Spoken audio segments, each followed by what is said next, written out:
नमस्कार दोस्तों, यदि आपकी संपत्ति पर किसी व्यक्ति ने अवैध कब्जा कर लिया है या फिर उसने बिना किसी वैध प्रमाण के आपकी संपत्ति को अपने कब्जे में ले लिया है, तो फिर आप उसे हटाने के लिए कोशिश करते हैं। आप सबसे पहले अपने बल का प्रयोग करेंगे, लेकिन यदि उससे बात नहीं बनती है तो फिर आप कानूनी प्रक्रिया को अपनाते हैं। और पहले वाला तरीका बिल्कुल गलत है। यदि आप हिंसा का प्रयोग करके ऐसा कुछ कर रहे हैं तो सबसे पहले आपके खिलाफ कार्रवाई होगी।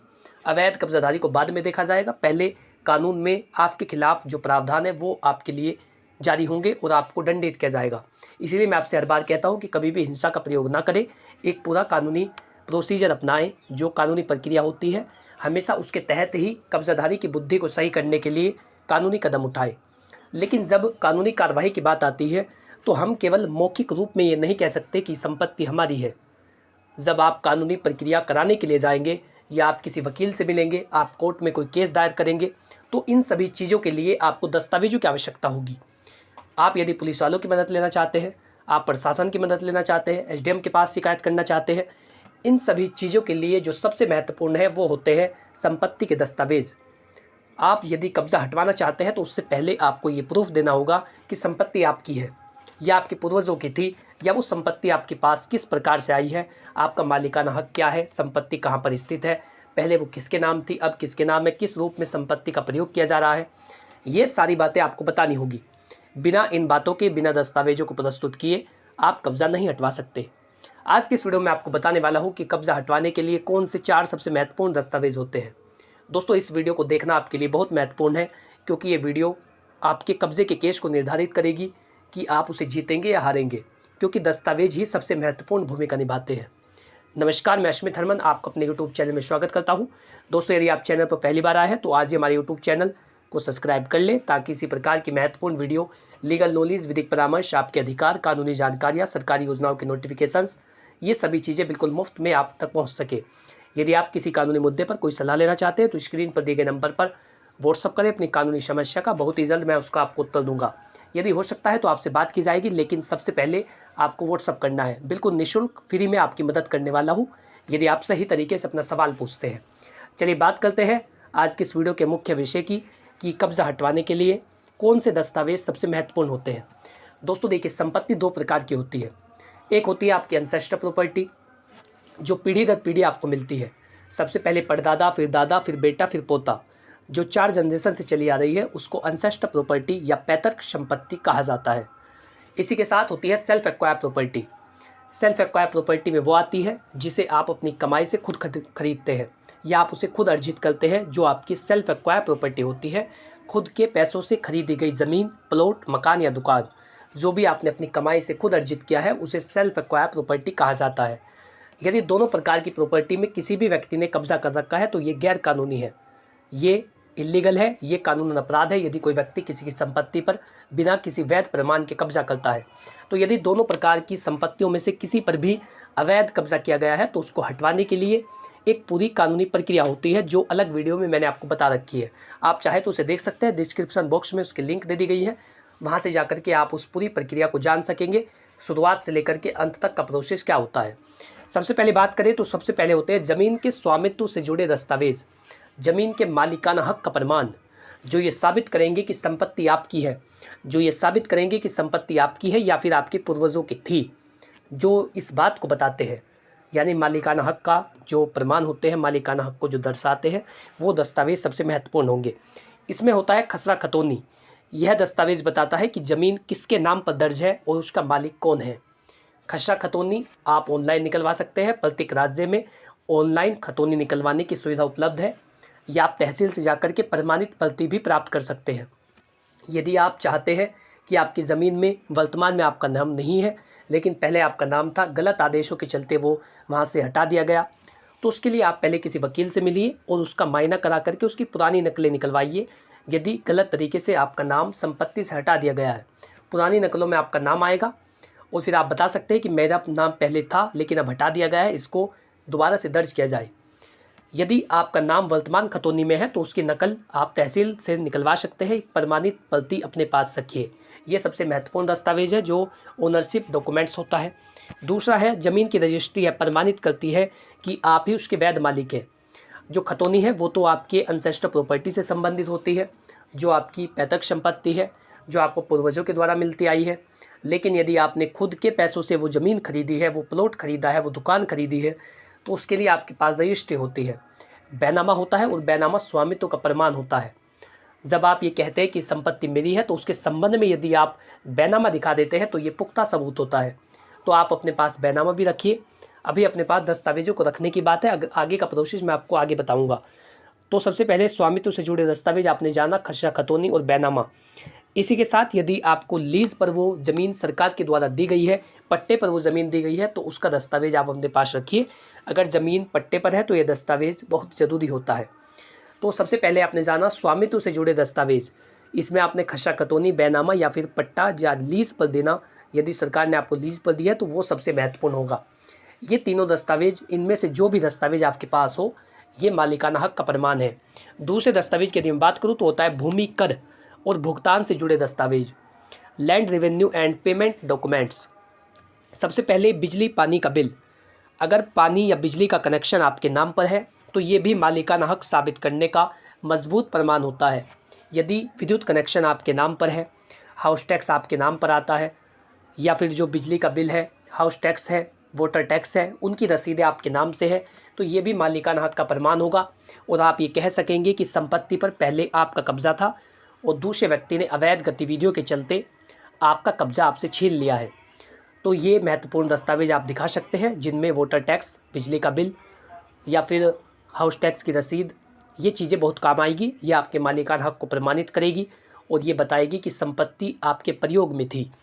इसी के साथ अगर आपने समय समय पर सरकार को ज़मीन का टैक्स चुकाया है तो यह भी बताता है कि आप ही मालिक है। नगर निगम या पंचायत का प्रमाण पत्र। नगर निगम, पंचायत या स्थानीय निकाय से लिया गया प्रमाण पत्र आपके स्वामित्व को प्रमाणित करता है। यदि आपकी ज़मीन गांव में स्थित है तो ग्राम प्रधान का लेटर पैड आप लगा सकते हैं। प्रधान गवाही दे सकता है कि संपत्ति इन्हीं की है और ये व्यक्ति संपत्ति पर कई वर्षों से काबिज था, लेकिन दूसरे व्यक्ति ने बिना किसी वैध प्रमाण के इसकी संपत्ति पर कब्जा किया है। इस तरीके से आप लेटर पैड लगवा सकते हैं या आप एक प्रमाण पत्र प्राप्त कर सकते हैं। ये आपने दो चीज़ें जान ली, एक तो कर, जो टैक्स की रसीदें होती है, पहला आपने जाना था मालिकाना हक के दस्तावेज। तीसरा, कब्जा हटाने के लिए कानूनी कार्रवाई वाले दस्तावेज। सबसे पहले विशेष राहत अधिनियम धारा 6 के तहत आपको मुकदमा दायर करना होगा। यदि इससे जुड़े दस्तावेज आपके पास पहले से है या आपका कोर्ट में केस चल रहा है तो ये भी बहुत महत्वपूर्ण होगा। अगर कोई व्यक्ति आपकी संपत्ति पर अवैध कब्जा कर लेता है तो आप इस धारा के तहत मुकदमा दर्ज कर सकते हैं। यदि किसी व्यक्ति ने आपको जबरन आपकी संपत्ति से बाहर निकाला है, बिना किसी वैध प्रमाण के वो संपत्ति आपसे छीन ली गई, चाहे उसकी ओनरशिप आपके नाम थी या नहीं थी, लेकिन उसका कब्जा आपके पास था, तो आप धारा 6 के मुताबिक केस दायर करके अपनी संपत्ति पर कब्जा वापस ले सकते हैं। ये बहुत महत्वपूर्ण होता है। Section 6 of specific relief act, आप इसके तहत अपनी संपत्ति पर कब्जा वापस पा सकते हैं। इसी के साथ धारा 164 ऑफ BNSS, भारतीय नागरिक सुरक्षा संहिता की धारा 164 के तहत यदि किसी व्यक्ति ने आपकी संपत्ति पर कब्जा किया है और आपको लगता है कि वहाँ पर शांति भंग होने की संभावना है, क्योंकि मैं उस व्यक्ति से अपनी संपत्ति को वापस लूँगा और हो सकता है कि वहाँ पर शांति भंग हो या फिर विवाद हो, मारपीट हो, तो इसके लिए आप SDM साहब के पास, जो एग्जीक्यूटिव मजिस्ट्रेट होता है, आप उसके पास एक सेक्शन 164 के तहत एक प्रार्थना पत्र देंगे, जिसमें आप बताएंगे कि यहाँ पर शांति भंग को रोका जाए और दूसरी पार्टी को यहाँ से बाहर निकाला जाए। तो इससे जुड़े दस्तावेज भी आपके लिए बहुत महत्वपूर्ण होंगे यदि आप कब्जे को हटवाना चाहते हैं। अदालत का स्थगन आदेश। अगर कोई अवैध कब्जा करने की कोशिश कर रहा है तो आप अदालत से स्टे ऑर्डर लेकर कब्जे पर रोक लगवा सकते हैं। अभी कब्जा हुआ नहीं है लेकिन करने की तैयारी है, तो आप स्टे ऑर्डर ले सकते हैं। स्टे के बाद जब तक कोर्ट का फाइनल फैसला नहीं आ जाता तब तक स्टे मान्य होगा और उस व्यक्ति को वहाँ से एंटर करने से मना कर दिया जाएगा और वो व्यक्ति आपकी संपत्ति में प्रवेश नहीं कर सकता। तो ये बहुत महत्वपूर्ण होता है यदि आप स्टे ऑर्डर ले लेते हैं। इसी के साथ ज़बरदस्ती कब्जा, धोखाधड़ी या दस्तावेजों की हेराफेरी जैसी स्थिति में पुलिस में दर्ज की गई शिकायत की प्रति आप लगा सकते हैं अवैध कब्जाधारी को वहाँ से हटवाने के लिए। यदि कब्जाधारी के द्वारा कोई ऐसा दस्तावेज दिखाया जा रहा है जो कि झूठा है या धोखाधड़ी करके बनाया गया है, तो उसके लिए अलग से उसके खिलाफ क्रिमिनल कार्रवाई की जाएगी। ये भी बहुत महत्वपूर्ण होगा। यदि आप क्रिमिनल कार्रवाई उसके खिलाफ करा सकते हैं, आप उसके खिलाफ FIR दर्ज कराइए। FIR में वे सेक्शन उस पर लगेंगे जिसका क्राइम उस व्यक्ति ने किया है। यदि उसने धोखाधड़ी की है तो उसकी धारा उस पर लगेगी। यदि उसने आपके साथ मारपीट किया तो उसके लिए अलग से कार्रवाई की जाएगी और इससे जुड़े दस्तावेज अवैध कब्जाधारी को हटवाने के लिए बहुत महत्वपूर्ण होंगे। ये आपकी तीसरी बात थी जिसमें आपने जाना कि कौन कौन से दस्तावेज आपके लिए महत्वपूर्ण हो सकते हैं। खतौनी और survey record, revenue and survey records, जो चौथा डॉक्यूमेंट्स है वो आपके लिए ये होगा कि खतौनी और सर्वे रिकॉर्ड्स में किस तरीके का जो नाम है, किस तरीके का स्वामित्व दर्ज किया गया है। तहसील से मिलने वाला ये रिकॉर्ड ये बताता है कि ज़मीन किसके नाम पर दर्ज है। यदि कोई सरकारी आदेश आपके पक्ष में जारी हुआ है तो आप इसे भी प्रस्तुत कर सकते हैं। यदि आपने एसडीएम साहब के पास शिकायत दी, उसके बाद पटवारी आपकी ज़मीन की पैमाइश करने के लिए आया, लेखपाल के द्वारा ये रिपोर्ट लगाई गई कि दूसरी पार्टी के द्वारा कब्जा किया गया है, तो इस आदेश को, ये जो रिपोर्ट है इसको संभाल करके रखिए। भविष्य में या जब कोर्ट में केस चलेगा तो ये बहुत काम आएगी, जिसमें ये बताया जाएगा कि आपकी संपत्ति पर अवैध कब्जा था, जिसकी पुष्टि लेखपाल के द्वारा भी की गई है। तो जब आप शिकायत करते हैं तब आपको लाभ होता है। कहीं पर भी शिकायत करने से आपको कोई नुकसान नहीं है, उल्टा आपको फ़ायदा होगा, क्योंकि प्रशासन को, न्यायालय को ये लगेगा कि आप संपत्ति पर हो रहे अवैध कब्जे के खिलाफ है और कितने समय से आप अपने अधिकारों से वंचित हैं, आप ये बता सकेंगे। कई सारे लोग लापरवाही बरतते हैं, वो शिकायत नहीं करते। कई सारे तो फ़ोन करके कहते हैं कि पुलिस वाले कोई कार्रवाई नहीं कर रहे हैं तो हम वापस शिकायत नहीं करेंगे। तो ऐसा सोचने की आवश्यकता नहीं है, क्योंकि जब भी आप शिकायत दर्ज कराते हैं तो उससे आपको लाभ होगा, उससे आपको कोई नुकसान नहीं है। यदि आपने शिकायत दर्ज कराई है तो वो एक प्रूफ बन जाता है, और हो सके तो डाक के माध्यम से शिकायत को भेजिए, जिससे आपके पास एक डाक की रसीद हो, एक आपके पास रिसिप्ट हो, जिसे आप दिखा सके कि संपत्ति पर अवैध कब्जे की बाबत हमने शिकायत दर्ज कराई थी, जिसकी रसीद ये है। न्यायालय में जब कोर्ट में जब केस चलेगा तो ये बहुत महत्वपूर्ण होंगे। जो भी दस्तावेज़ मैंने अभी तक आपको बताए हैं, ये सभी दस्तावेज यदि आप अपने पास रखते हैं तो ये बहुत महत्वपूर्ण होते हैं। भूमि सीमा और नक्शा और सीमांकन रिपोर्ट यह साफ करती है कि कौन सी ज़मीन आपकी है और उस पर कौन कब्जा किए बैठा है। आप उसका सीमांकन कराइए, उसका नक्शा बनवाइए, आसपास किन व्यक्तियों के मकान है, किन के प्लॉट है, दूसरे व्यक्ति की ज़मीन आपके में है या फिर आपकी ज़मीन को उसने हड़प लिया है, जितना हिस्सा उसके हिस्से में आता है उससे अधिक पर वो काबिज़ है। ये सब चीज़ें आपको सीमांकन रिपोर्ट से पता चलेगी। उसके लिए आप तहसील कार्यालय में आवेदन दे सकते हैं सीमांकन कराने के लिए।